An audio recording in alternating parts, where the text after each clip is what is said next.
Have you ever had a moment where everything just seemed to stop? The noise quieted, the thoughts softened, time seemed to stand still. It was like that moment of bliss or just an exhale, right?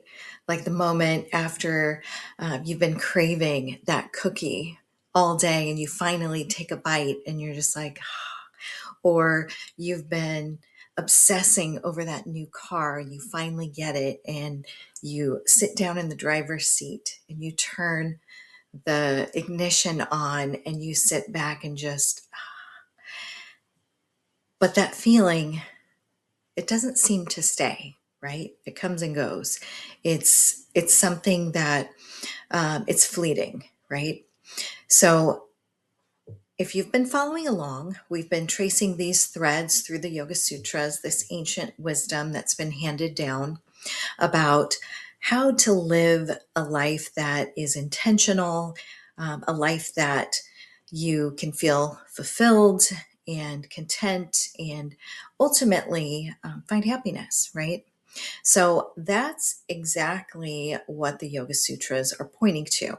So, in that first thread, we talked about now, how that's the opening line of this text.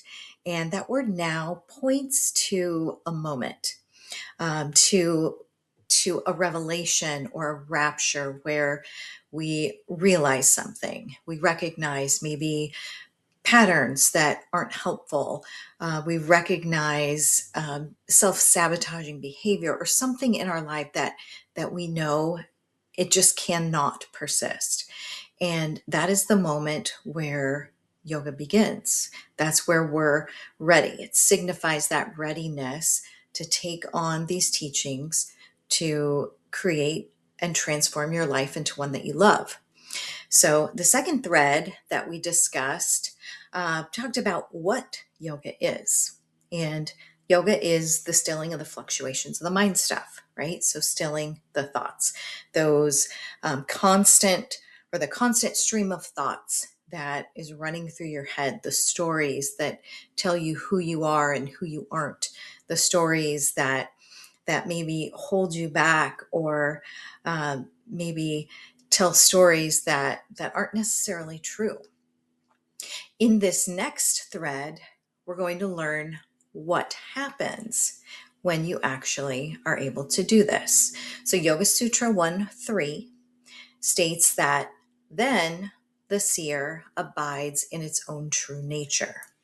So in that sutra, it talks about when you're able to settle the thoughts and sit back behind all the noise, then you return to your true nature, not your identity, not the roles that you play, not the thoughts you think or the stories that you've been telling yourself, but the part of you that's always been there quietly witnessing.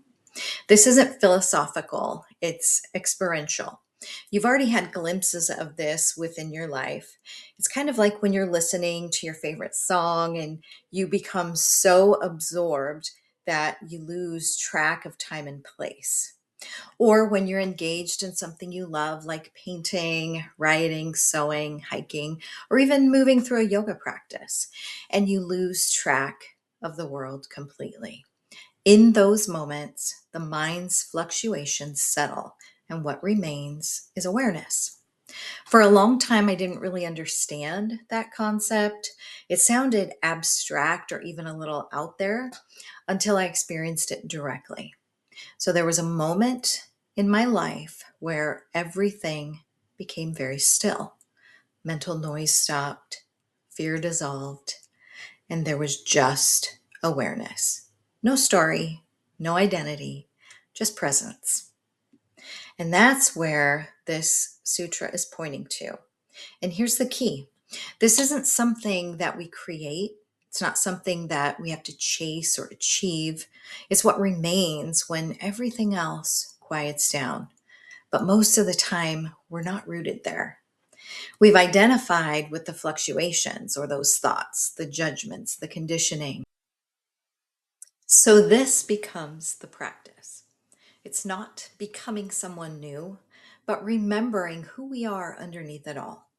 And you can begin to notice this in simple moments, like when you're at the beach and you're watching the waves crash in, or like when you're sitting in stillness, when you're watching your favorite TV show, or even pausing in between breaths. You can even see this in everyday experiences where you become fully absorbed, like washing dishes or folding laundry. There's this quiet awareness underneath it all, and that awareness is the seer.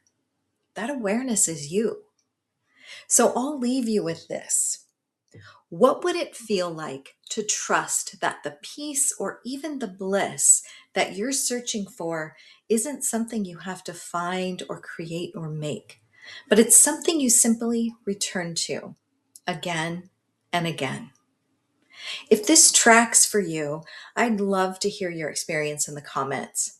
Please share with someone who you feel might benefit from this message. And if you'd like to follow me on these threads, please hit the subscribe button. And remember, if you've ever felt like you were just hanging on by a thread, maybe that thread led you here.